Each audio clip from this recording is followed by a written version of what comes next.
사사기 강의 9번째 시간입니다. 오늘 본문은 굉장히 짧아요. 5절밖에 안 됩니다. 그런데 이 짧은 구절 속에서 하나님께서 우리들에게 전하시는 메시지가 분명히 드러나요. 너는 어떤 인생으로 살 것이냐? 네 인생에는 어떤 기록물을 남길 것이냐? 이 짧은 5구절 속에서 그것을 한번 찾아보는 이 밤이 되기를 소망합니다. 오늘 본문에는요, 2명의 사람이 등장하는데 한 사람의 이름은 돌라, 또 한 사람의 이름은 야일입니다. 사사기잖아요. 2명 다 이스라엘의 사사였습니다.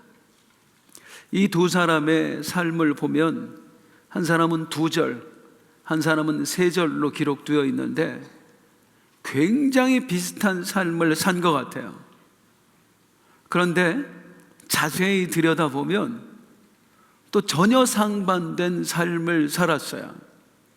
이 두 사람의 이야기로 한번 들어가 보겠습니다. 먼저 사사 돌라의 삶을 한번 보죠. 1절, 2절 같이 함께 읽겠습니다. 시작. 아비멜렉의 후에 이사갈 사람 도도의 손자 부하의 아들 돌라가 일어나서 이스라엘을 구원하니라. 그가 에브라임 산지 3일에 거하여 이스라엘의 사사가 된 지 23년 만에 죽음에 3일에 장사가 되었다. 이 돌라에 대한 설명은 아주 간단합니다. 이사갈 사람이었고 할아버지 아버지 이름 잠깐 나오고 에브라임 산지 3일에 거주했고 사사로 몇 년? 23년 사역했다. 그리고 3일에서 죽었다. 이게 전부예요. 더 이상 돌라에 대한 소개는 없습니다. 성경 전체에 이거밖에 없어요. 다만 이 돌라가 어떤 삶을 살았는지에 대한 힌트는 우리가 더 찾아볼 수 있는데 바로 그 이름의 뜻입니다. 돌라라는 이름의 히브리어의 뜻은 뭐냐면 벌레예요. 뭐라고요? 벌레. 이름이 벌레예요. 부모가 벌레라고 지어줬는지 후대 사람이 그렇게 지어줬는지는 명확히 안 나옵니다. 그게 안 나오니까 성경에는. 어쨌든 이름만 봐서는, 그러니까 벌레라고 하는 이름만 봐서는 정말 별 볼 일 없는 인생 살다 간 사람인 것 같다 싶어요. 혹시 그 노래 들어보셨어요? 나는 내가 빛나는 별인 줄 알았어요. 한 번도 의심한 적 없었죠. 알면서 왜 모른 척 하세요? 몰랐어요. 난 내가 벌레라는 것을. 개똥벌레의 이야기잖아요. 돌라가 벌레였어요. 이름만 봐서 정말 별 볼 일 없는 인생이었습니다. 반면에 사사 야일의 이야기를 한번 보죠. 3절부터 5절 시작. 그 후에 길르앗 사람 야일이 일어나서 22년 동안 이스라엘의 사사가 되니 아들 30이 있어 어린 낙에 30을 탔고 오늘 두었는데 그 성읍은 길르앗 땅에 있고 오늘까지 하봇 야일이라 칭하더라. 야일이 죽음에 가몬에 장사되었다. 돌라가 23년인데 야일은 22년, 1년 차이밖에 안 돼요. 그러니까 사사로 섬긴 기간이 거의 똑같습니다. 그런데 이 야일에게는, 돌라에게는 전혀 없는 설명들이 있죠. 아들이 몇 명이요? 30명이래요. 아들이 30명. 그러니까 자녀가 한 60명 안에도 많이 있었겠죠. 그런데 그 아들 30명 모두가 뭘 탔대요? 어린 나귀를 탔대요. 그러니까 오늘로 말하면 최고급 승용차 타고 다닌 겁니다. 아들 30명 전부 다. 그리고 아들 30명에게 전부 다 뭘 해줬대요? 성읍을 하나씩 해줬대요. 그것도 어느 땅이냐면 길르앗 땅입니다. 이스라엘에서 기름지기로 소문난 땅이에요. 길르앗의 향유, 그런 말 들어보셨죠? 이스라엘에서 가장 기름진 땅 중에 하나가 길르앗. 거기에 아들 30명한테 성읍 하나씩, 그러니까 우리로 말하면은요, 강남에 빌딩 하나씩 줬다 그 말입니다. 자식들한테. 그리고 이 아들들 전부 다 최고급 승용차 타고 다녔다 그 말이에요. 얼마나 부자였던지 그 야일이 살던 일대를 하봇 야일이라 그렇게 불렀는데, 하봇 야일의 뜻은 뭐냐면 야일타운이라는 뜻이에요. 그냥 야일의 도시, 그런 뜻이에요. 그 일대가 전부 다 야일, 이 사람의 땅이었다 그 말입니다. 자, 이 야일의 이름도 한번 알아봐야지겠죠?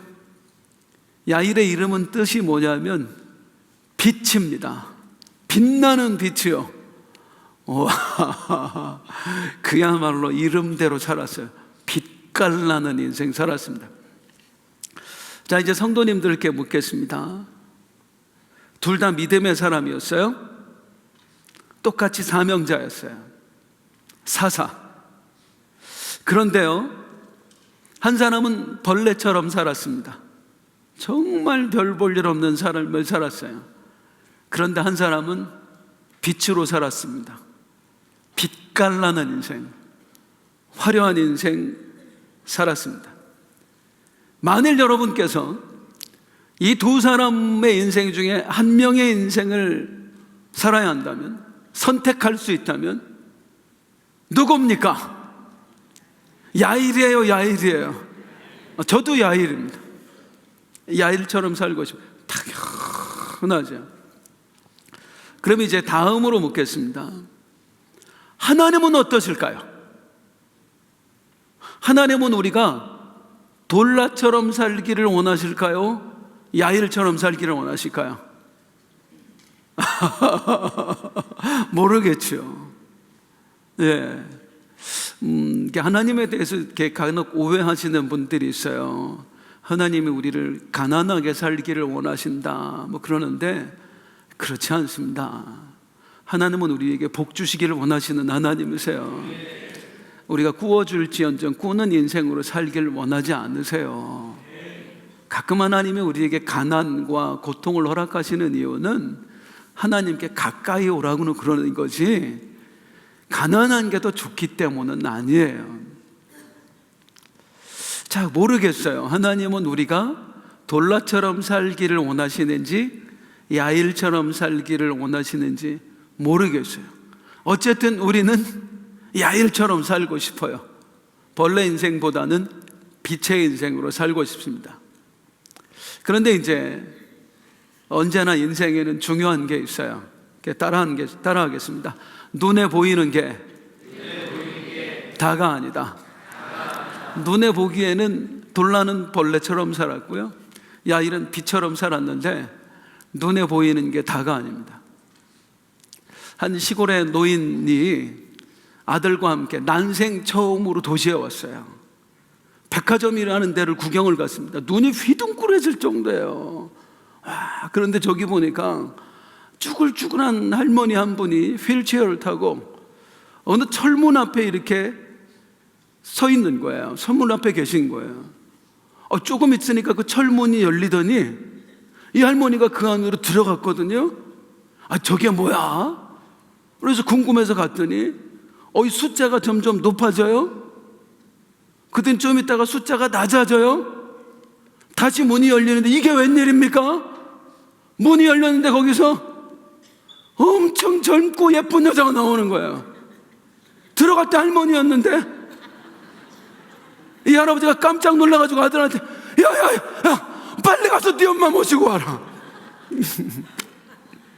눈에 보이는 게 다가 아니라고요. 저 철문에 들어가면 할머니가 예쁜 여자가 되어서 나오는구나. 그 안에서 무슨 일이 일어나는지가 중요한 거잖아요. 이걸 전혀 모르면 우리는 평생 오해하고 산다고요. 돌라의 인생과 야일의 인생, 눈으로 볼 땐 확연하게 구분됩니다. 야일이 훨씬 빛나는 인생이에요. 그런데 우리가 보지 못하는 그 내면의 삶이 있다고요. 하나님만 보시는 게 있다고요. 하나님 보시기에 과연 어땠을까? 이게 중요한 겁니다. 자, 그러면 이들의 삶에 담긴 진실이 뭘까? 이제 그걸 한번 찾아보도록 하겠습니다. 우리가 이제 성경을 읽으면서 혹시 놓쳤던 구절이 있는가? 있습니다. 1절 다시 한번 보겠습니다. 시작. 아비멜렉의 후에 이사갈 사람 도도의 손자 부하의 아들 돌라가 일어나서 이스라엘을 구원하니. 따라하겠습니다. 이스라엘을 구원하니라. 똑같이 두 사람의 인생을 각각 소개를 했는데요, 성경에 보면 이 구절이 돌라에게만 있습니다. 이스라엘을 구원하니라가 돌라에게는 적혀 있는데 야일에게는 눈 씻고 찾아봐도 없어요. 사랑하는 성도님들, 이 성경의 저자가 누구이십니까? 성령 하나님이세요. 성령 하나님께서 이 성경의 저자인 줄로 믿습니다. 아멘. 성령 하나님께서 두 사람의 인생을 비교해서 기록해 놓으셨는데, 한 사람의 인생에는 이스라엘을 구원했다 라는 내용을 적어 놓으셨는데, 한 사람의 인생은 그 문장이 아예 없는 거예요. 그 일을 전혀 하지 않았다, 그 말이에요. 있는 인생과 없는 인생이야.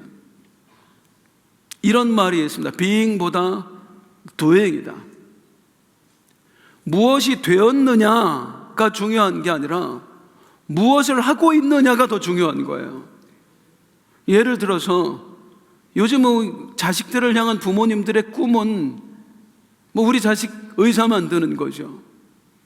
자, 누군가가 의사가 되었다.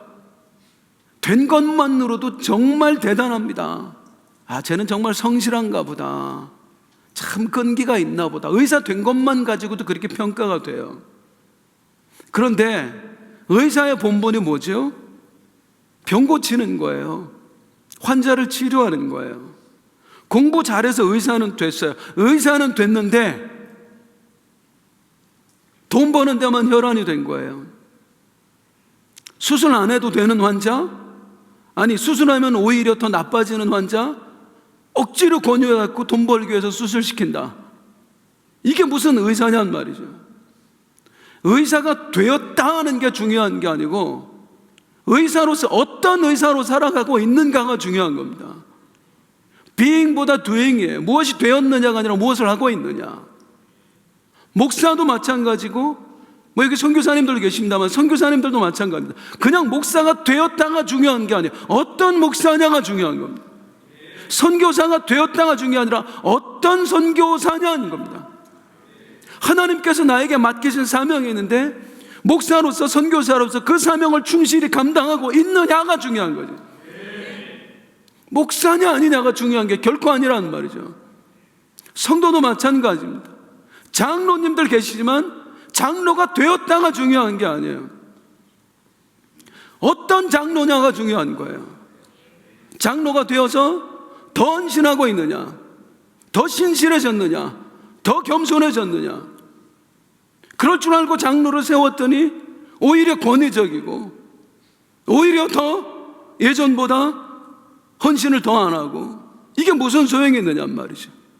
모든 직분이 마찬가지입니다. 권사도 마찬가지, 안수집사도 마찬가지, 성도도 마찬가지. 단순히 구원받았다가 중요한 게 아니에요. 내가 천국 가게 되었다가 중요한 게 아니에요. 구원받은 사람으로서 나는 어떤 삶을 살고 있느냐, 천국 백성으로서 나는 어떤 삶을 살고 있느냐. being보다 doing입니다. 무엇이 되었느냐가 아니라 무엇을 하고 있느냐. 그런 관점에서 이 돌라와 야일의 삶을 다시 한번 평가해 보자는 말이에요. 무엇이 되었죠? 이 두 사람은 사사가 되었습니다. 하나님께서 이들을 사사로 세우셨습니다. 하나님께서 돌라와 야일을 사사로 세우신 이유가 뭐예요? 이스라엘 백성을 영적으로 잘 이끌라고입니다. 이스라엘을 구원하라고입니다. 그게 이들의 사명이에요. 진짜 돌라에게, 야일에게 중요한 것은 내가 사사가 되었다가 아니라 내가 사사로서 하나님 맡기신 사명을 잘 감당하고 있느냐, 하나님이 나에게 이스라엘을 구원하라는 사명을 주시고 그 사명을 이루라고 나를 사사로 세우셨다. 나는 과연 사사로서 그 사명을 감당하고 있느냐. 그런데 우리가 벌레처럼 바라보는 돌라에게는 그 사명을 감당했다라는 이야기가 적혀 있는데, 빛으로 보이는 야일의 인생에는 그 사명에 대한 이야기가 이런 반구도 없어요. 오직 어떤 얘기만 있어요? 야일이 사자가 되어서 아내를 무지하게 많이 두고, 근데 그건 안 적혀 있지만 당연한 거죠. 아들, 딸 수십 명 낳고 그 아들들에게 성읍 하나씩 주고 고급 승용차 한 대씩 사주고 본인도 죽을 때까지 그 일대 전부를 자기의 소유로 만들고 떵떵거리고 살다가 죽었더라. 이게 다인 거예요. 하나님 맡기신 사명을 어떻게 감당했는지에 대한 얘기는 이런 반고도 없는 거예요. 그냥 소위 말해서 잘 먹고 잘 살다가 죽었다, 이게 끝이라 그 말입니다. 이 너무 비약하시는 거 아닙니까 하실까 봐. 자, 이제 이 성경에서 중요한 건 맥락이에요.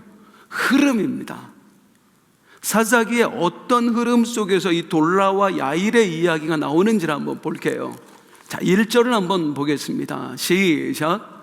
아비멜렉의 후에 이사갈 사람 도도의 손자 부하의 아들 이스라엘을 구원한.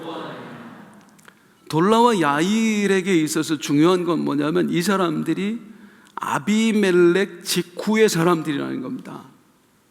아비멜렉이 누구예요? 지난주 얘기로 다시 들어가겠습니다. 기드온의 아들이잖아요. 기드온이 미디안에 13만 5천 군대를 물리쳤어요.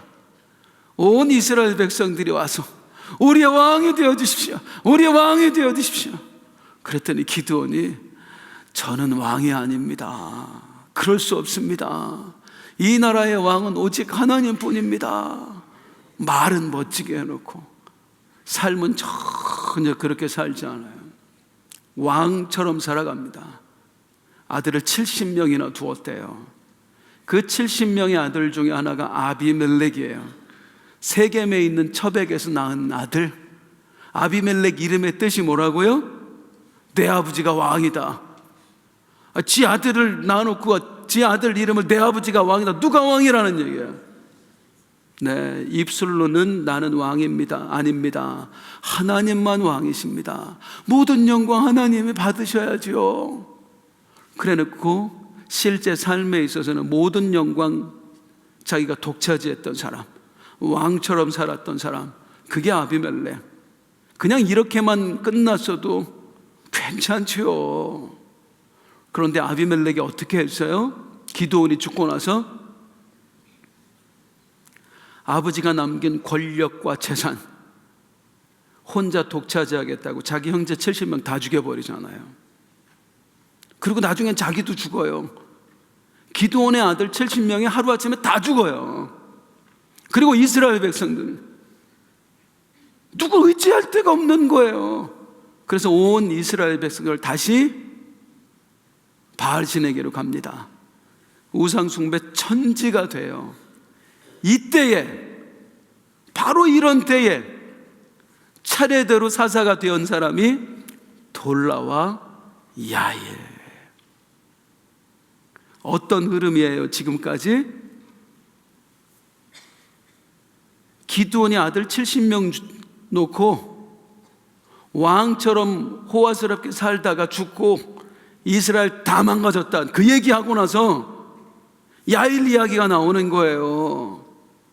야일도 아들을 30명이나 두고 아들들한테 전부 다 고급 승용차 사주고 빌딩 하나씩 해주고 평생 호환없게 살다 죽었더라.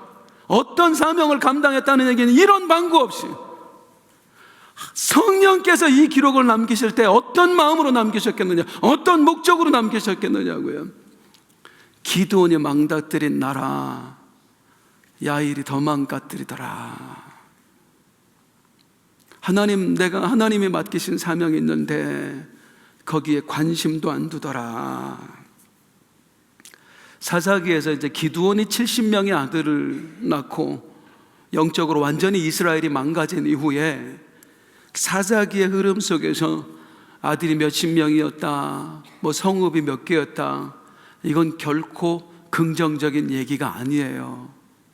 그 사사들이 사사의 본분을 벗어났다, 세속적이었다, 하나님 맡기신 사명보다는 이 땅에서의 삶을 추구했다, 권력과 재물의 모든 걸 바쳤다, 그 이야기예요. 실제로 입산이라는 사사도 아들 30명, 압돈이라던 사사도 아들 40명, 그때마다 이스라엘 다 망가졌습니다. 그 흐름 속에서 볼 때 야일이라는 사람의 삶은 결코 긍정적이지 않아요. 아들을 수십 명을 두었지만, 정말 많은 재산을 가졌지만, 아들 모두 떵떵거리는 삶을 살았지만 그게 다였어요. 아무것도 없어요.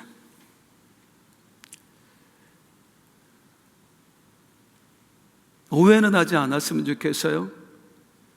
야일이 부자였기 때문에 잘못 살았다는 얘기가 절대 아닙니다. 그 얘기가 아니에요. 부자로 살면 좋지요. 부자로 산 거 외에 아무것도 없는 게 문제인 거예요. 하나님이 사사로 세우셨는데, 이스라엘을 구원하라는 사명을 주셨는데, 그 사명에 대한 이야기가 아무것도 없는 게 문제예요. 나에게 맡겨주신 하나님의 사명에는 전혀 관심도 없고, 오직 재산 불리는데, 자식들 잘 되게 하는데 모든 걸 쏟아부은 거, 이게 문제라 그 말이에요. 이 야일의 삶을 과연 하나님이 어떻게 평가하실까요? 그럼 이제 다시 돌라의 삶을 한번 하나님 눈으로 바라보겠습니다. 1절 다시 시작. 아비멜렉 부하의 아들. 하나님의 관심은 이거밖에 없어요. 돌라가 재산을 얼마를 모았는지, 아들을 몇 명 두었는지, 하나님은 이거 관심 없어요. 하나님이 돌라에게 맡기신 사명, 돌라야 내 백성 이스라엘을 구원해라, 그렇게 해다오. 하나님의 관심은 이거밖에 없는데 돌라가 그 일을 해낸 거예요. 그걸 성령께서 기록하시길, 나의 사사 돌라가 내가 이스라엘을 구원하라고 사사로 세웠더니 다른 거에는 관심 없이 내가 준 사명에만 관심이 있더라. 거기에 모든 걸 쏟아붓더라. 그리고 마침내 내 백성 이스라엘을 구원하더라. 이 돌라가 하나님 앞에서 어떤 평가를 받았을까요? 사람들의 눈에는 벌레 같은 인생이었지만 과연 하나님의 눈에도 돌라가 벌레로 보였을까요? 여기서 이제 중요한 사실이 있습니다. 돌라가 별 볼 일 없는 인생 살았고요, 야일은 빛나는 인생 살았습니다. 돌라는 왜 별 볼 일 없는 인생을 살았을까요? 그렇게 살 수밖에 없어서 신분이 너무 미천해서. 이제 이 돌라의 선택을 한번 보도록 하겠습니다. 돌라가 야일처럼 좋은 집안에 못 태어나서, 즉 태어날 때부터 흙수여서 어쩔 수 없이 별 볼 일 인생을 살다 간 게 아닙니다. 돌라도 마음만 먹으면 얼마든지 빛깔나는 인생 살 수 있었습니다. 다시 한번 1절 돌라에 대한 성경의 기록을 읽어볼게요. 시작. 아비멜렉의 후에 이사갈 사람 도도의 손자 부하의 아들 돌라가 일어나서 이스라엘을 구원하니 그가 에브라임 산지. 여기 좀 이상한 문구가 나오는데요, 돌라가 어느 지역 사람이에요? 이사갈 사람이에요. 이사갈 사람인데 이 돌라가 어디서 살아요? 네, 에브라임 산지 3일에서 살았대요. 이스라엘 사람들은 자기 고향을 거의 떠나지 않아요. 하나님이 주신 기업이기 때문에요. 그런데 이사갈 사람이에요. 그런데 자기 고향을 떠나서 에브라임 산지 3일이라는 곳으로 갑니다. 왜 그랬을까요? 그 이유가 뭘까요? 먼저 알아야 될 건 뭐냐면 돌라의 고향 이사갈은 야일의 고향인 길르앗 못지않게 기름진 땅이었다는 겁니다. 굳이 우리가 이해하기 쉽게 비교하자면 야일의 고향인 길르앗이 강남이면은요, 이 돌라의 고향 이사갈은 분당 판교쯤 됩니다. 강남 못지않은 곳이었다 그 말이에요. 거기다 할아버지, 아버지 그 지역의 유력한 사람들이었습니다. 돌라가 자신의 고향 이사갈을 떠나지 않고 그곳에 그냥 눌러서 살았다면 돌라는 절대로 벌레 같은 인생이라는 소리 안 들었을 거예요. 야일 못지않게 아주 안락하고 평안하고, 아니 더 나아가서 떵떵거리는 삶을 살 수 있었을 겁니다. 그런데 돌라는 그 삶을 뒤로하고 이사갈을 떠나서 에브라임 산지 3일로 갑니다. 왜 그랬을까요? 그 행동에 대한 힌트가 이것입니다. 돌라가 일어나서 이스라엘을 구원하니라. 돌라는 어떻게 이스라엘을 구원했을까요? 이거부터 알아봐야 하세요. 무엇으로부터 구원했을까? 이스라엘을 무엇으로부터 구원했을까? 이스라엘 무엇으로부터 구원했죠?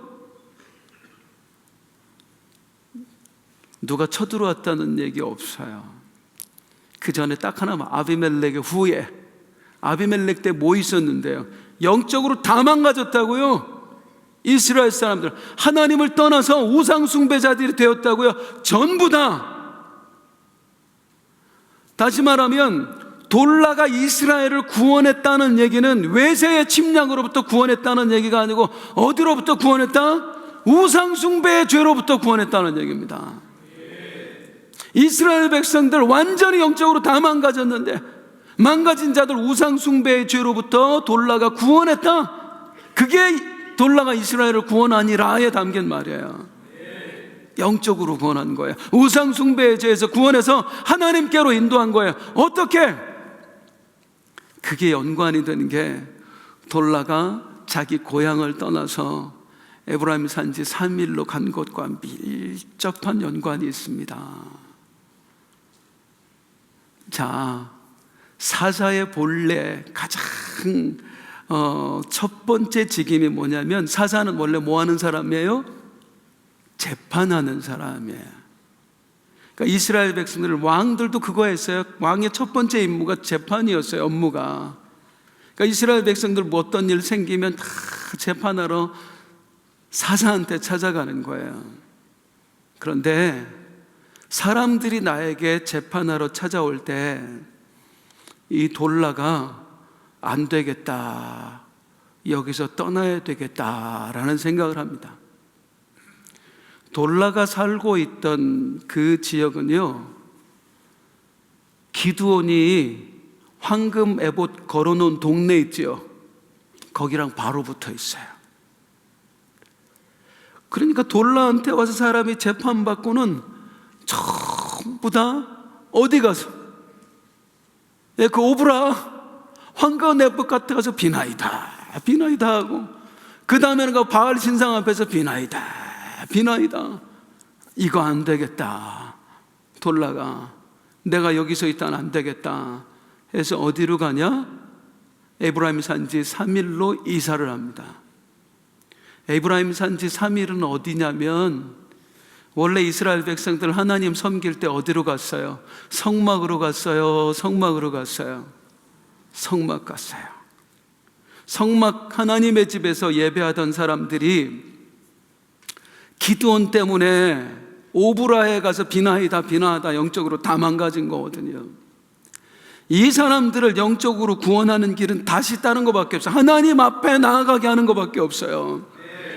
하나님의 집에 가서 예배하는 것밖에 없는 거예요. 그래서 이사해요. 에브라임 산지 3일이 성막 옆 동네였거든요.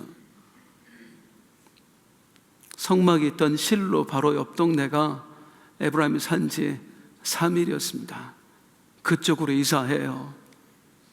그리고 이제 재구성해 보는 거예요. 어떻게 구원했을지. 온 이스라엘 백성들이 나에게 재판받으러 와. 죄 지은 사람도 오고 분쟁 있는 사람들 오고 다 찾아와. 그럼 그 사람들의 일일이 재판을 하는 거예요. 형제님, 그거 잘못한 겁니다. 계속해서 그 잘못을 범하면 하나님이 그냥 안 두십니다. 형제님, 하나님한테 가셔야 돼요. 하나님 앞에 빌어야 돼요. 지금 당장 하나님께 찾아가세요. 멀면 옆으로 셀 수도 있는데 옆 동네란 말이에요. 하나님 앞에 나아가라 하니 그 옆에 하나님의 집으로 찾아갑니다. 하나님, 나 좀 용서해 주세요. 하나님, 나 좀 치료해 주세요. 하나님, 내 문제 좀 해결해 주세요. 또 다른 사람들이 찾아와서 분쟁이 있어요. 싸워. 당신도 잘못했고 당신도 잘못했습니다. 왜 하나님의 사람들이 서로를 비판합니까? 비난합니까? 왜 싸웁니까? 둘 다 하나님 앞에 가서 제사하세요. 어린 양 한 마리씩 바치세요. 가난한 사람들 가서 비둘기 한 마리라도 바치세요. 하나님이 해결해야지 하나님 아니고는 안 돼요. 그럼 또 이 사람들이 성막으로 찾아가요. 하나님의 집에 가서 하나님 잘못했어요. 하나님 용서해 주세요. 이렇게 한 사람씩 하나님 앞에 돌아오고 그들의 영성이 회복되고 바알신을 섬기던 사람들이 다시 하나님을 섬기는 사람들이 되고 영적으로 구원받는 거예요. 그걸 보고 우리 성령께서 기록하신 게 돌라가 일어나서 이스라엘을 구원하니라. 이거 하러 간 겁니다. 얼마든지 이사갈에 있었으면 안락하게 살 수 있었고 호화롭게 살 수 있었는데 자기의 모든 기득권을 포기하고 하나님 내게 맡기신 사명 위해서 내 백성 이스라엘을 영적으로 구원하기 위해서 돌라가 사람들 눈에 보기에 벌레 같은 인생 살다 간 거예요. 이제 한번 보세요. 돌라의 인생이 다시 어떻게 보이는지. 아직도 벌레로 보이시나요? 하나님 눈에는 어떻게 보이겠어요? 누구보다도 빛나는 인생 아니겠어요? 1912년 조선 땅에 파란 눈의 여인이 찾아왔습니다. 그 여인의 이름은 엘리자베스 쉐핑. 독일 태생으로 미국에서 공부한 간호사였어요. 32살의 나이에 조선의 광주 기독병원에 간호선교사로 파송받아 옵니다. 오자마자 조선 이름으로 바꿔요. 서서평. 그리고 한평생 조선인의 친구가 아니라 그냥 조선 사람으로 삽니다. 보리밥과 된장국을 먹고요, 고무신을 신고요. 그 당시 조선은 굉장히 가난한 나라였어요. 병자들도 많고. 서서평은 전라도 일대를 돌아다니며 한센병 환자들, 거린들을 돌봅니다. 얼마나 이들을 사랑했던지 하루는 한센병에 걸린 아이를 데려다가 자기 양자를 삼아요. 길에서 구걸하던 아이들 14명을 데려다가 자기 양아들, 양딸로 삼아요. 이때 조선의 여인들 정말 불쌍하게 살았거든요. 서서평이 쓴 일기 중에 그런 게 있어요. 이번 달에도 조선의 여인들 500명을 만났다. 한 사람도 성한 사람이 없었다. 병들고 아프고 상처 입고 소방 맞고 그 사람들을 위해서 사는데요, 34명 소방 맞은 여인들 데려다가 나랑 함께 삽시다. 자기 집으로 다 데리고 와요. 그리고 만나는 조선 여인들 공부를 시키는데 2일 학교를 세워서, 그때 조선 여자들 이름도 없었거든요. 큰 년이, 작은 년이, 부엌대기, 개똥이 엄마, 이렇게 불리던 조선 여자들에게 처음으로 이름이라는 걸 만들어줘요. 얼마나 이 여자들이 좋아하는지, 자기 이름이 생겼다고. 그 여인들에게 공부를 시키고, 그 여인들과 함께 여름이면 조선의 그 농촌들을 다니면서 한 해에 3만 명, 4만 명의 여인들에게 글을 가르치고, 평생 이렇게 조선 사람들 위해서 살다가 자기 자신은 막상 돌보질 못합니다. 그리고 조선에 온 지 22년 만에 겨우 54살밖에 안 된 나이에 과로와 영양실조로 쓰러져서 숨을 거둬요. 그녀가 죽었을 때 남긴 게 모포 반장, 담요 반장 한 장이 아니고 동전 7개, 그리고 강냉이 2컵. 왜 모포가 반장이었느냐면요, 너무 가난한 사람을 만나서 자기 모포를 반쪽을 찢어주고 온 거예요. 그래서 반장으로 지냈고, 마지막 죽을 때 남겼던 유언이 제 시신을 의학 연구용으로 기증합니다. 마지막 순간까지 조선과 조선의 영혼들을 위해서 자신의 모든 걸 주고 갔던 사람, 그게 서서평. 서서평이 죽었을 때 장례를 광주 시민사회장으로 치르거든요. 이때 전라도 일대의 한센병 환자들, 거린들이 다 모여서 이 서서평 선교사의 시신을 운구하면서 광주 시내가 떠나라가 외쳤대요. 어머니! 어머니! 서서평이 죽었다는 이야기를 듣고 친구들이 한 걸음에 달려옵니다. 그리고 서서평의 방을 봤더니 침대맡에 자기 좌우명을 써놨는데 성공이 아니라 섬김이다. 평생 나의 성공이 아니라 하나님 맡기신 영혼들을 섬기며 살았던 사람, 그게 서서평. 하나님의 나라는 언제나 이런 사람들을 통해 이루어져요. 하나님 맡기신 사명을 위해서, 하나님 맡겨준 영혼들을 위해서 내 모든 걸 포기했던 사람들이야. 돌라, 인간의 눈으로 볼 땐 정말 별 볼 일 없는 인생, 벌레 같은 인생이었습니다. 그런데 그는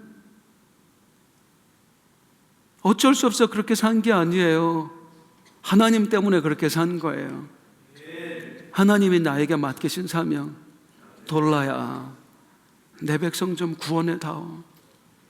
저 우상 숭배에 빠져 죽어가는 내 백성 네가 좀 구원해 다오. 그 하나님의 꿈을 이루어 드리기 위해서 보장된 모든 안락함과 지위를 포기하고 평생 벌레처럼 살아갔던 사람,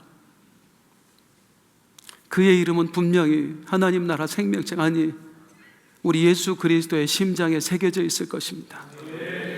서서평 선교사도 마찬가지고요. 사랑하는 성도님들, 사사기강의 9번째, 오늘 이 5절의 본문을 가지고 하나님께서 우리에게 물으시는 것 같아요.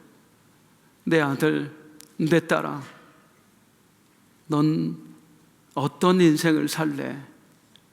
네 인생에 어떤 기록을 남겨줄래? 어떻게 하시겠습니까? 우리 일어나서 함께 찬송하겠습니다.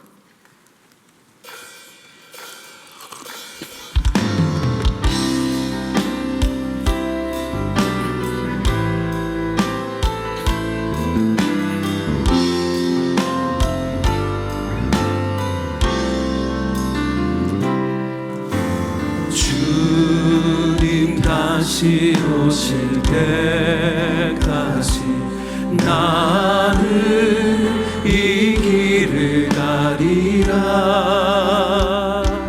좁은 문 좁은 길 나의 십자가 지고 나의 가는 이 길 끝에서 나는 주님을 보리라. 영광에 내 주님 나를 맞아주시리. 주님 다시 오실 때까지 나는 일어나 달려가리라. 주의 영광 온 땅 덮을 때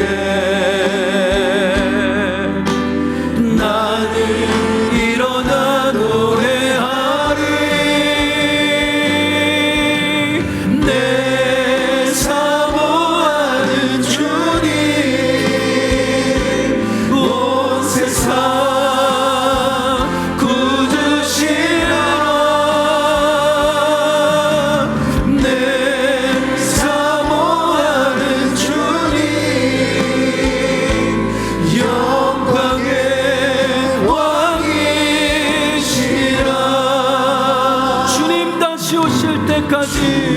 주님 다시 오실 때까지 나는 이 길을 가리라. 좁은 문 좁은 길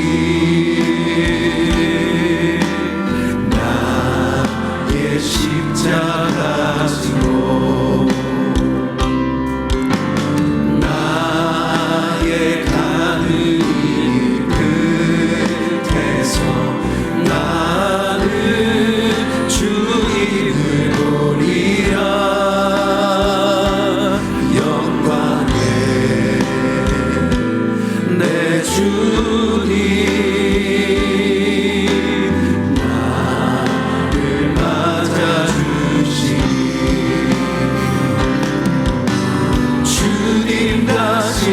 오실 때까지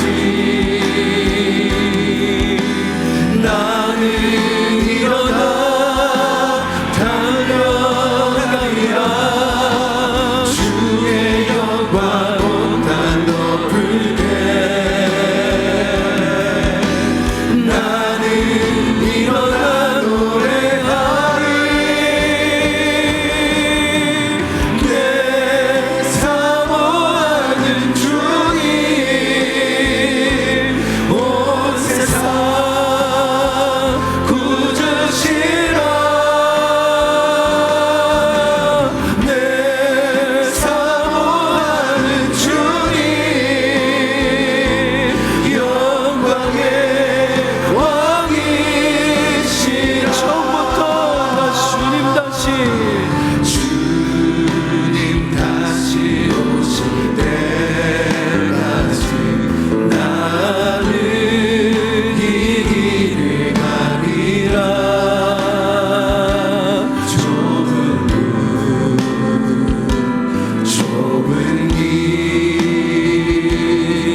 주님 다시 오실 때까지, 주님 다시 오실 때까지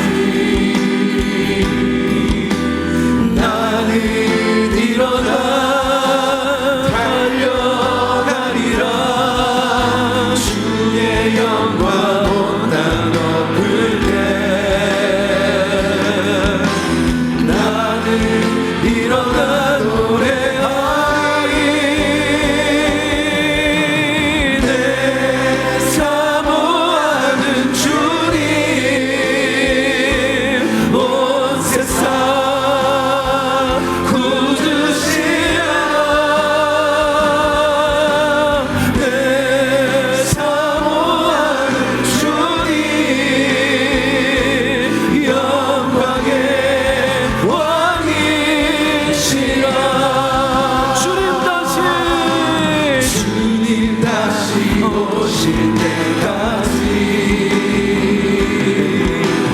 나는 일어나 달려가리라. 주의 영광 온 땅 덮을 때 나는 일어나 노래하리. 내 사모하는 주님 온 세상 굳으시라. 내 사모하는 주님 영광의 왕이시라. 내 사모하는 주님, 내 사모하는 주님 온 세상 굳으시라. 내 사모하는 주님 영광의 왕이시라.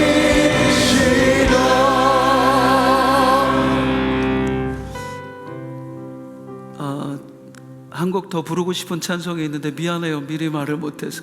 십자가의 길 순교자의 삶 지키로 해주면 될 것 같아요.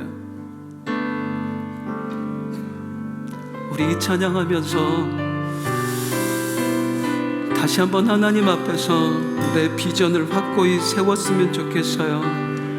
내 인생을 정말 나보기에 좋은 인생이 아니라 하나님 보시기에 좋은 인생으로 재설계했으면 좋겠어요. 내 마음에 주를 향한 사랑이 나의 말에 주가 주신 진리로 나의 눈에 주의 눈물 채워주소서.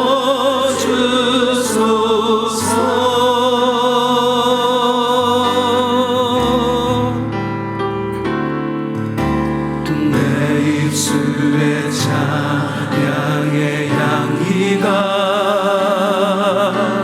두 손에는 주를 닮은 섬김이 나의 삶의 주의 흔적 남게 하소서.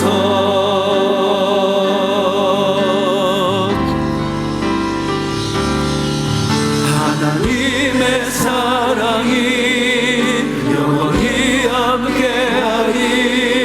십자가의 길을 걷는 자에게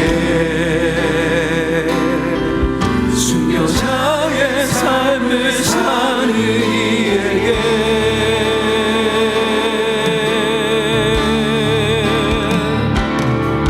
조롱하는 소리와 세상 유혹 속에도 주의 순결한 신부가 되리라.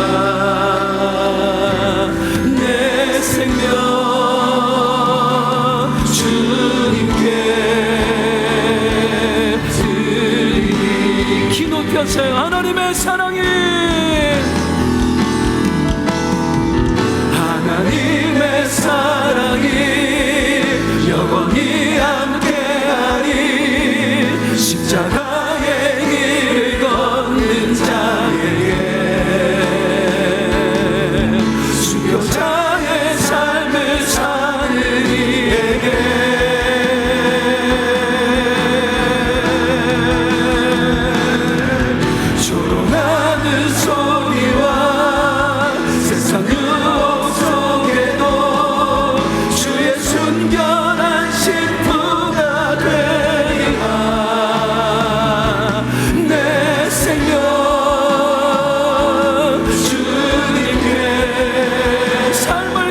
살았어요.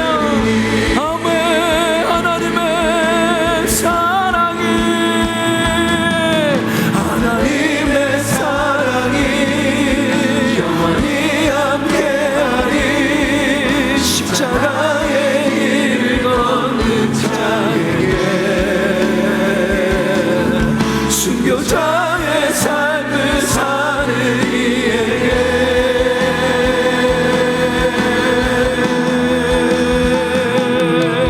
조롱하는 소리와 세상 유혹 속에도 주의 순결한 신부가 되리라. 내 생명 주님께. 우리 마지막입니다. 우리의 삶을 결단해요. 하나님의 사랑이, 하나님의 사랑이 영원히 함께하리. 십자가의 길 걷는 자에게, 순교자의 삶을 사는 이에게,